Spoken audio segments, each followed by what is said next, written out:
Well, today is one of my favorite weekends of the year. It's about one of the topics that's the most dear to my heart, that drives my family. It's literally what my wife has committed her working career towards. But before we jump into what we're talking about today, I actually want to take you guys back in time. I want to take you back in time to when the seeds were planted for what we're talking about today.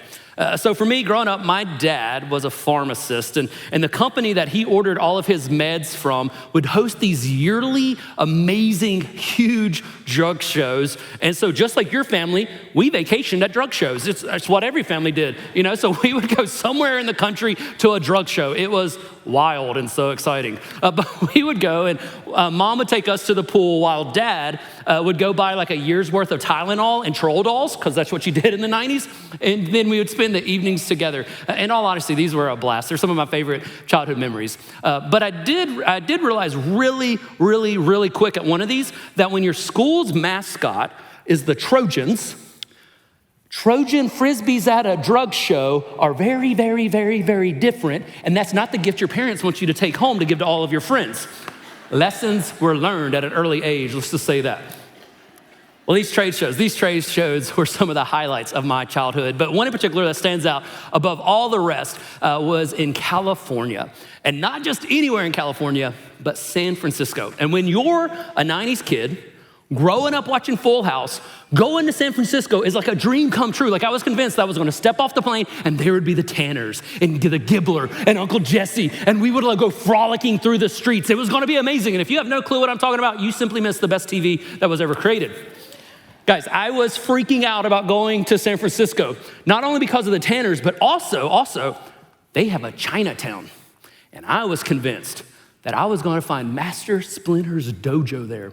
You know, Master Splinter, who trained the 4 greatest ninjas of all time, the Teenage Mutant Ninja Turtles, those heroes in a half shell. Again, if you don't have a clue what I'm talking about, you missed the best TV show of the 90s. But guys, I was so pumped. I was so excited to go on this trip. Well, on this trip, we would eventually go to Chinatown, and for middle school Matt, being able to buy a real ninja star, which is a terrifying idea to think about me having with all my ADHD, and a sword, it was like too good to be true. But the highlight of this whole trip was my parents surprised us and took us to Auschwitz. Wrong place. Alcatraz, another place, yeah. Alcatraz, wrong A place.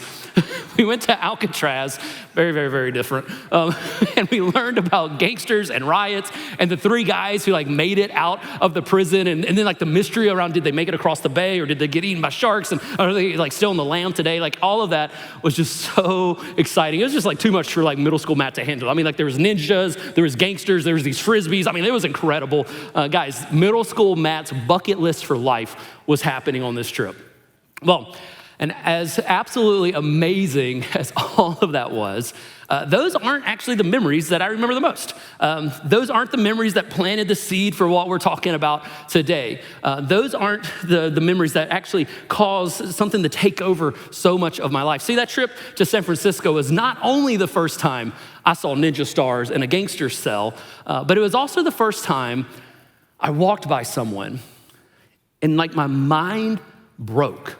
Like I couldn't comprehend what I was witnessing. I saw something and my heart just started hurting in a way that I didn't know how to process, that I'd never experienced. And see, like there was this one evening, we had just eaten dinner, and our family is walking back to the hotel room, and I'm carrying our leftovers, and along the way, on the sidewalk, there was like this pile of trash coming up on the left-hand side, and I remember there was like cardboards and there was bags all around it, and to my shock, as we walked past all of this trash, not only was there trash, but in the middle of all this trash, there was a man.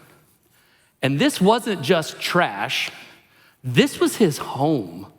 And this wasn't junk, this was actually all that he had. And this just wasn't cardboard, but this was his mattress and his shelter and his safety. And guys, I simply did not know what to do encountering my first homeless man. I didn't know what to do looking at his toes coming out of busted shoes. I didn't know what to do with all the dirt that was creased in all of his wrinkles. I didn't know how to walk by with leftovers in my hand and a full belly with nothing in his hands. And And so I did that like really awkward thing where you kind of like fumble the food out of your hands and into his, and then like you run away because you don't want to get too close because you're afraid that you'll get hurt, you'll get some disease. Like, guys, I was so young, I was so scared, I was so awkward. I didn't know what to do, but more than anything, I just didn't know what to do when I looked in his eyes, because that was the first time I saw hopelessness in someone's eyes. I say as a family, we had faced some really hard stuff. Like, we had gone through an insane, life-altering car wreck. We had gone through my dad's arrest and rehab journey. We had gone through all the social fallout of those moments. I had watched my parents pull themselves out of rural poverty, but in all of that, I had never looked hopelessness in the eyes. I mean, we had faced hard things, but we always had hope. My parents always had hope, even in unbearable moments. Like, but for this man on the street with a box for a home and trash for belongings, his eyes had no hope. And I just simply didn't know how to respond to that. Now, my dad, to his credit, he did his absolute best trying to explain to me how this man and I live on the same world at the same time. And he tried to explain how we could help. But that man's face has been the cloud that's hung over that memory, that trip ever since. So the question of how do we live here when they live like that there, that's haunted me. That's haunted me for years. How do we live like this here when those less fortunate, those in unspeakably hard situations and communities, those who seem to be crushed by life and circumstances, how do we live here like this when they have to live there like that? If you've been around LCBC, for a while, you've heard me wrestle with that question before. But there was another question that started growing that day. And that question was, how do we know if we're actually helping or if we're just enabling? How do we know if we're fixing a problem or just prolonging a problem? How do I know if the leftovers that I was carrying back to my hotel room that I kind of like fumbled into this man's hands, if this actually helped him or if it just prolonged him hitting rock bottom and actually getting the help that he needed to change his life? What I wanted to know coming out of that encounter that day was, I wanted to know, how do we know if what we're doing is making a difference? How do we know if what we're doing is making a difference? I want to say in moments like this, these overwhelming, hard moments that are so confusing, and I want to say in moments like this, and maybe you're like me, but don't you just kind of want to look at those and just say, it's just too much. It's too hard, it's too complex, it's just too much for little old me, little old us to make any difference? Or if we're really honest, if we crawl like way back into the dark parts of our soul and get really crazy honest, don't we sometimes want to relieve this pressure, this uncomfortableness by coming up with a story about them and how they somehow deserve the situation they're in? To come up with a story that this is somehow like their fault, that it's their choices that got them there, that it's their choices that are keeping them there, and that if they would simply do the work, then things would be different for them, and that kind of like lets us off the hook. And while we're getting really honest and saying the things that we sometimes don't want to say, sometimes don't we see this stuff and you just want to do everything we can to not get close, to not get near it? Like we do our best, like middle school Matt, to like awkwardly toss leftovers at them, but then run away like we're gonna catch cooties or something from them. And we don't wanna get close to start with, so like we avoid those streets and those neighborhoods and those corners. And we do everything we can to live isolated and with blinders on because we just hope someone else will take care of it. But that day in San Francisco was when I first was exposed to true need. Exposed to homelessness. And over the years, I've discovered that this need, this hopelessness is not just a domestic need. It's not just a big US city problem, but it's actually a global reality. But in some communities around the globe, there's no community to help. There's no one who's gonna be walking by with leftovers to get out. Like the whole community is holding on by a thread, that there's no one to lend a hand. There's no one coming by with leftovers, no one waiting to help if they will just reach up. But no matter what clever stories I come up with to not have to think about that, No matter what clever stories and excuses I make to look past the needy, those of us who follow Jesus, those of us who are trying to follow the way that he invites us into, Jesus plays a trump card. And he plays a trump card to all of our stories and all of our fears and all of our excuses. And Jesus says to us, if you follow me, their problems are your problems. If you follow me, their problems are your problems. Like if you follow me, whether you want to acknowledge it or not, their problems are our problems. And Jesus actually tells this story in Matthew 25 it's a hard story to read. He tells us in eternity that we'll stand before God and he'll say, come, you who are blessed by my Father, inherit the kingdom prepared for you from the creation of the world. For I was hungry and you fed me. I was thirsty and you gave me a drink. I was a stranger and you invited me into your home. I was naked and you gave me clothing. I was sick and you cared for me. I was in prison and you visited me. Then those righteous ones will reply, Lord, when did we ever see you hungry and feed you? Or thirsty and give you something to drink? Or a stranger and show you hospitality? Or naked and give you clothing? When did we ever see you sick or in prison and visit you? And the king will say, I tell you the truth. When you did it to the least of these, my brothers and sisters, you were doing it to me. When you did it to one of the least of these, you were doing it to me. Now, Jesus continues in this story, and he has some pretty challenging words for those of us who don't do this, who don't follow this.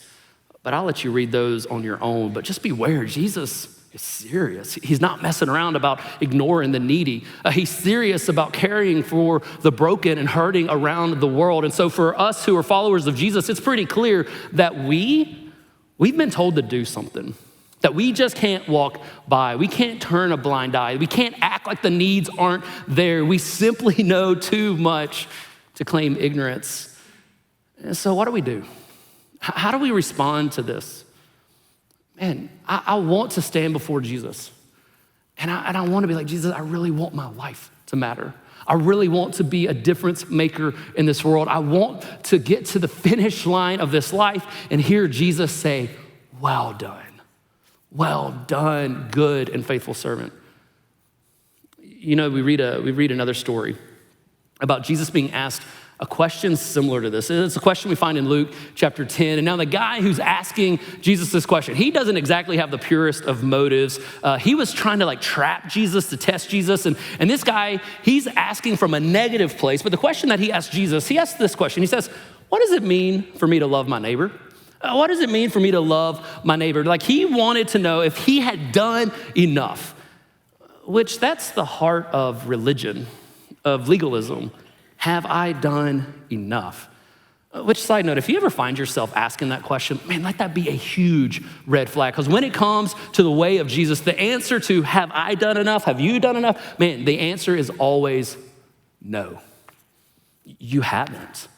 And the truth is, we can't do enough. And that's exactly why Jesus came, to be enough for us. His grace is enough for us. Actually, Jesus has done so much that all we got to do is accept what he's already done for us. That's what it means to have a relationship with Jesus, that I can't, but he can. And so we're clinging to him. We're trusting in him. We're holding to him. And then from his enoughness, we live and we love those around us.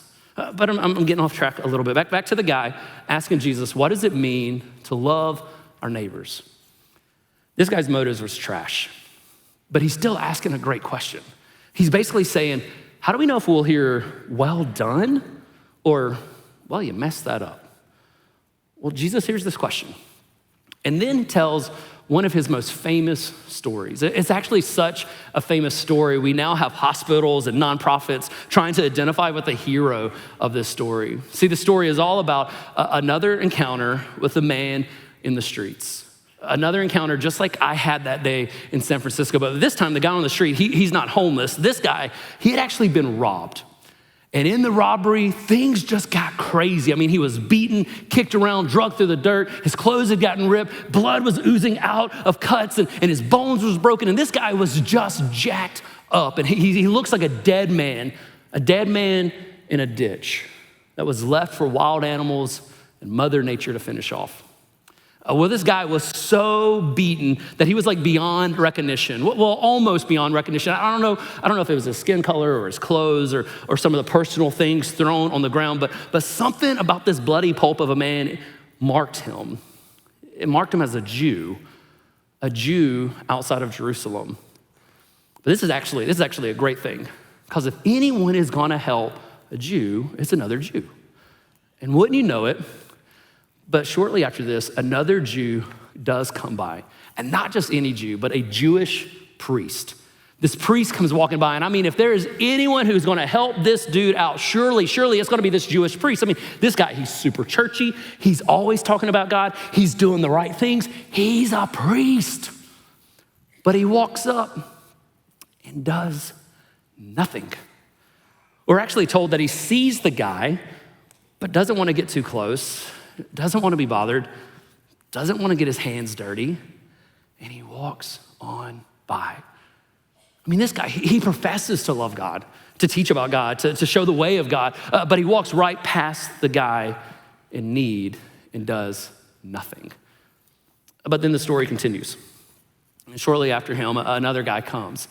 Another Jew comes walking by, but this time maybe a brother will help a brother out. And not only is this guy a brother, but he's actually a temple assistant. Like, this dude isn't a priest, but he's all about that church life. He knows the worship songs. He's been there for every event. He knows everybody by name. He is like on the varsity team when it comes to doing church. This dude is as churchy gets. And he too sees this bloody, beaten up pulp of a man in the ditch. And surely this guy will walk the walk and talk the talk. Surely this guy will do something, but nope. He sees the guy, he sees the blood on the streets, he sees this mess of a human in front of him, and well, he does exactly what the priest did. He looks the other way, and he walks on by. And then this is where Jesus is a master storyteller. And he doesn't pull any punches. See, he then looks back at the guy who asked the question, who wanted to know, what does it mean to love our neighbors? What does it mean to be enough? What does it mean to love those around us? And Jesus looks at him and Jesus goes, and then comes, and here's what I need you to do. I need you to picture that person.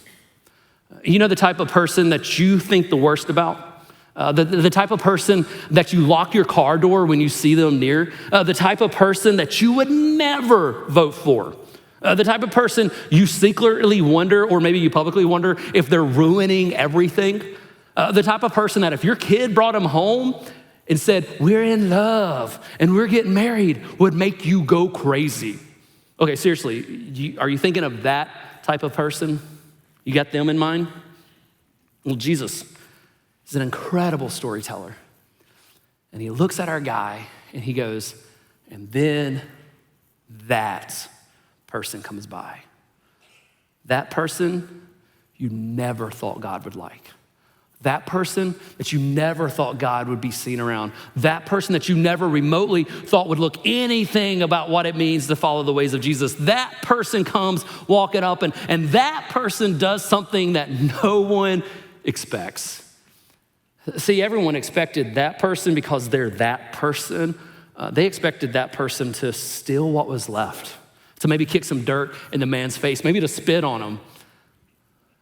But that person, he actually does something profoundly unexpected.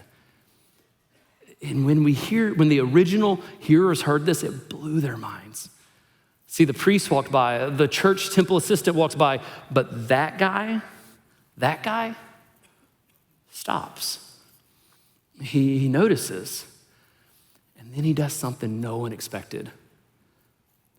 He starts caring. He starts mending the wounds. He starts giving first aid.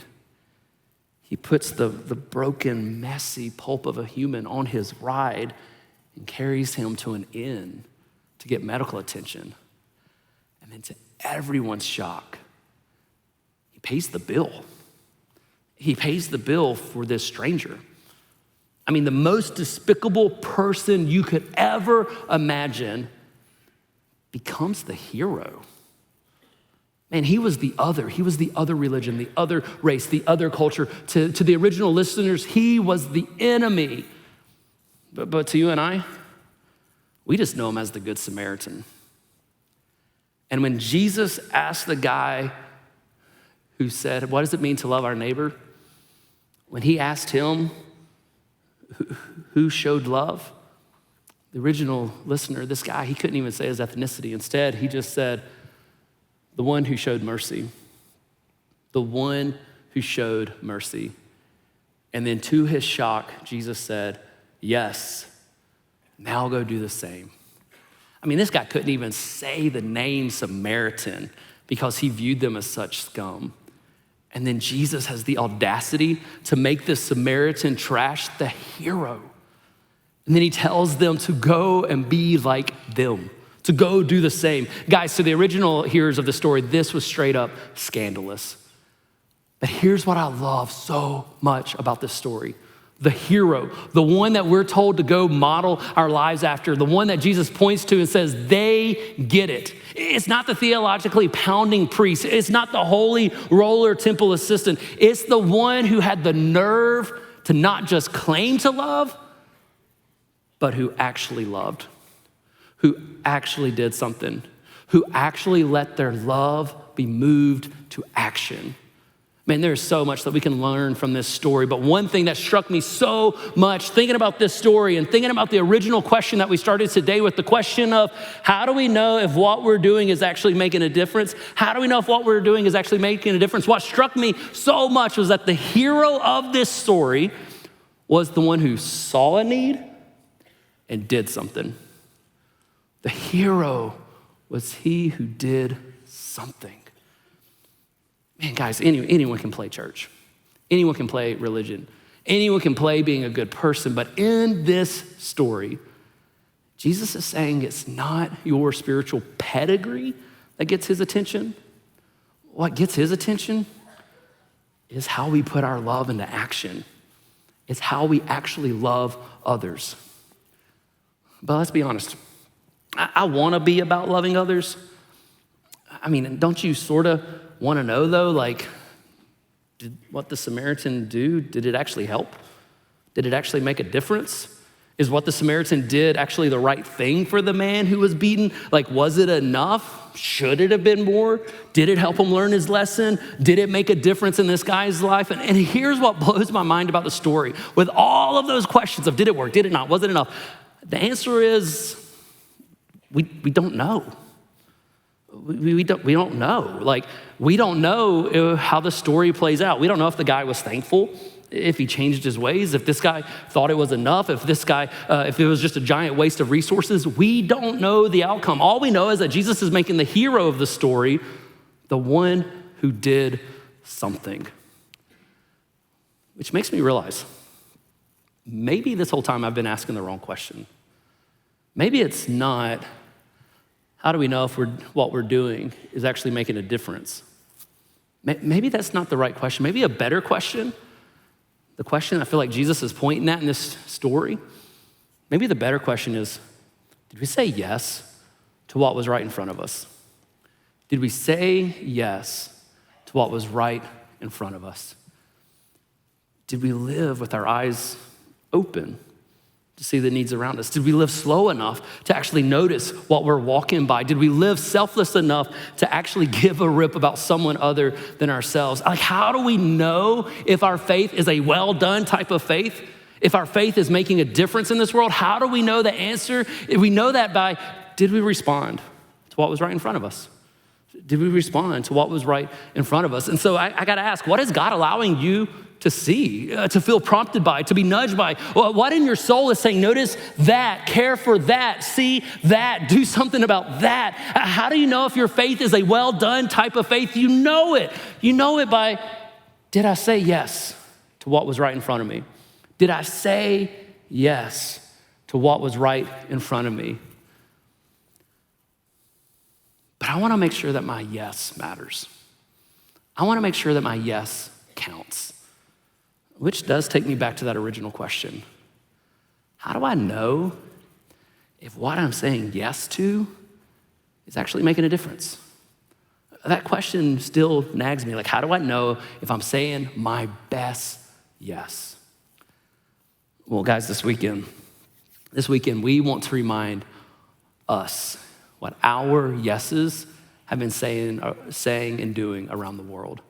We want to remind us what God has been doing by the fact that we said yes. See, God did give us a brain, and he said to be wise with how we address the needs in front of us. And I love that the Good Samaritan in Jesus' story, he takes the beaten up man to an inn for medical help. Like, he knew what he could and what he couldn't do, and he knew he needed an expert. And so that's kind of exactly what the church has done for years around here. We went out and we found some of the best experts in the world at addressing some of the greatest needs in the world. And we said, hey, we don't want to have blind eyes. We don't want to turn away. We want to join the best of the best to make the best impact, not only in Pennsylvania, but around the world. And so we went out and we've partnered with incredible folks at World Vision and Compassion and Food for the Hungry and Dignity Freedom Network and the 410 Bridge. And we said, show us the needs right in front of us. Man, show us what we don't want to see. But then show us a way to make a difference, a way that our yes will matter. And guys, they've helped so many of us see what's really happening in the world. They've helped so many of us see that there's millions of people, millions of families living on merely dollars a day. They've helped us see that there's parents who live in war-torn communities having to choose between, do I go to work to try to provide for my family, or do I need to stay home to protect my family? They've helped us see that there's girls who are being sold into marriage at 13, 14, 15 years old versus being sent for an education because trading them for some goats is more life-sustaining to the family than educating them. They've helped us see families that don't have access to basic life-giving healthcare, like soap and clean water, much less basic medication. And speaking of clean water, one of the things that they helped us realize is that every day, 1,000 kids will die from dirty water. They've helped us realize that every day, 1,000 kids will die from dirty water. Man, do you get what that means? And let me put that in perspective. We're spending about 65 minutes together in this gathering. The time that we're gonna spend sitting here in church together, in that time, 45 kids will die. In the time that we hang out together, 45 kids will die from dirty water. These partners have helped so many of us expand our view to realize what's happening around the world and to realize that there's so many people around the world who's just like that man in Jesus' story. He's in the ditch, bloody, beat up. There's so many in our world, moments from dying. And then it's not just one or two, but it's millions. There's thousands upon thousands slowly bleeding out in the ditches, hidden out of sight. And these organizations, they've helped us see, but not just see, but to see a way to say yes that actually makes a difference.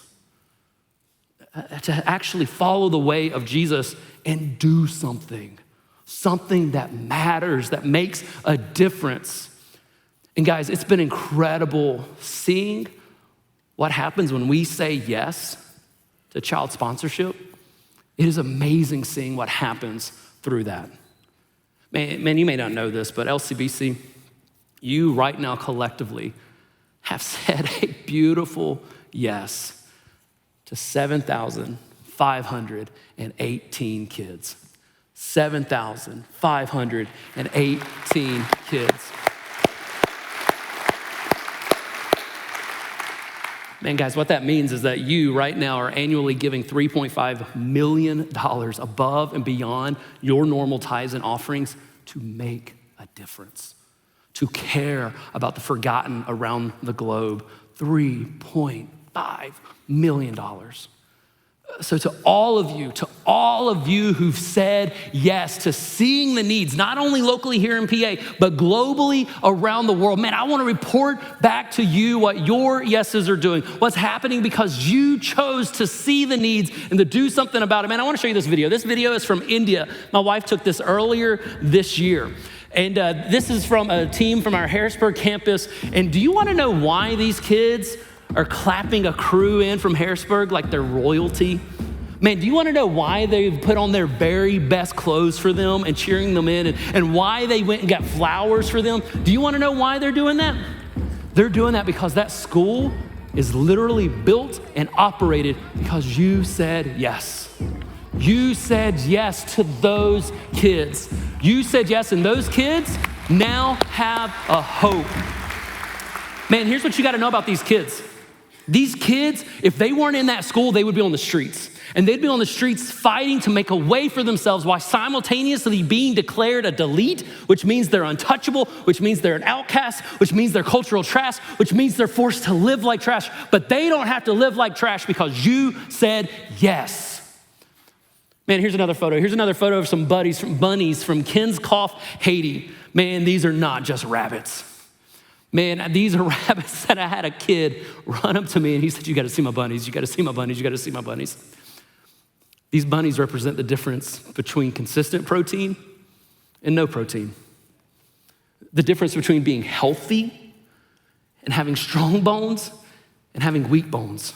Between having the energy to work out an existence on one of the harshest environments on the Western Hemisphere and literal death. Man, these are not simply rabbits. These are rabbits that represent life. And these rabbits are there because you said yes. And those rabbits, man, they also come with clean water, and they come with programs for pregnant moms, and they come with education for young minds, and they come with a ton of other life-changing resources. Man, I want to show you a well. I want to show you a well in Kalawa, Kenya. This is not just a well.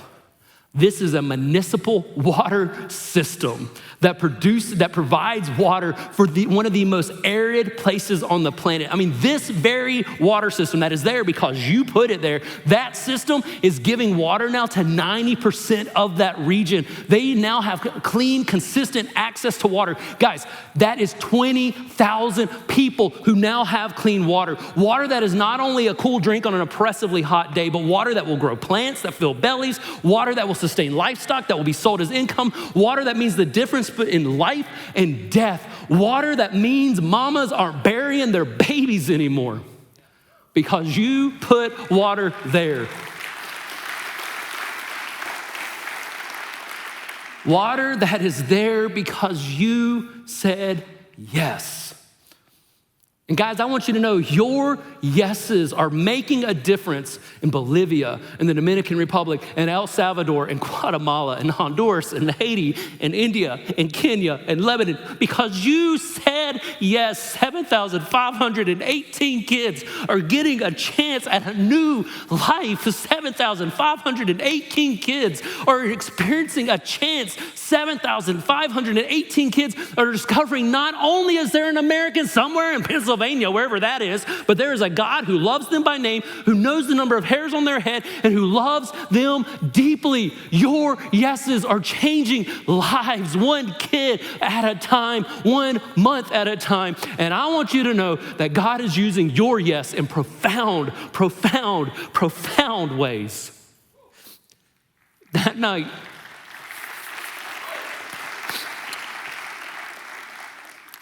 in San Francisco wrecked me as a kid. I wasn't expecting to see a man in the trash. My dad did his best to help me understand how that happens on the same world I call home. And just as my earthly father was trying his best to help me keep expanding my view to understand how to make a difference in the world, our Heavenly Father, your Heavenly Father, is also coming alongside each of us and helping us see what we don't want to see so we can say yes to what needs to change. Helping us see the needs not only right here in our backyard, but needs around the world. Guys, we can't fix all the needs. There's too many for us. But we can say yes to the needs right in front of us. And I am thrilled to invite those of you who haven't said yes yet to find out in a moment how you can say yes for what your campus is responding to find out how you can join in. And to those of you who've already said yes and you've already jumped in, thank you, thank you, thank you, thank you, thank you. Thank you for living like the Good Samaritan and not just seeing a need, but saying yes to doing something about it. And if God has somehow or another expanded your ability to keep saying yes again, come on and jump in. Man, it floors me. It floors me every time I meet a family who says, we have so many bio kids and we've got so many sponsored kids, then they match them up. Man, it floors me when I meet people who just keep finding ways to say yes to one more. But you know, this is super personal for me on so many reasons, so many levels. But one of those is because one of those 7,518 kids is Faith. And this is Faith who lives in Kalapata, Kenya. And about 2 years ago, my wife had a chance to actually meet her, to see her village, to see how she's fighting to stay alive. And guys, when you start to realize the impact of your yes and what it can do, man, it makes you want to keep saying yes. And I am so pumped that this week I get to join some of our other pastors, actually go see kids that you're saying yes to see their homes and to hear their stories and to hear how your yeses are making a difference in their lives. And I am so thankful that we have said yes to 7,518 kids, but seeing them face to face, it makes me want to say, when's it gonna be 10,000? When's it gonna be more? When will moms not have to bury their kids because they didn't have clean water? So guys, will you say yes to what's right in front of you? Will you say yes to what's right in front of you?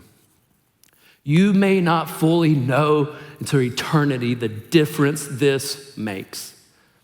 But what you can know right now is that you said yes to what was right in front of you. That we said yes. That we said yes just like the Good Samaritan did all those years ago. And so are you ready? Are you ready to not just see a need, but to say yes to doing something about it? Because that type of faith, that type of response, God can use to change the world. And I cannot wait for you to hear from your local leader on how you can keep saying yes right now.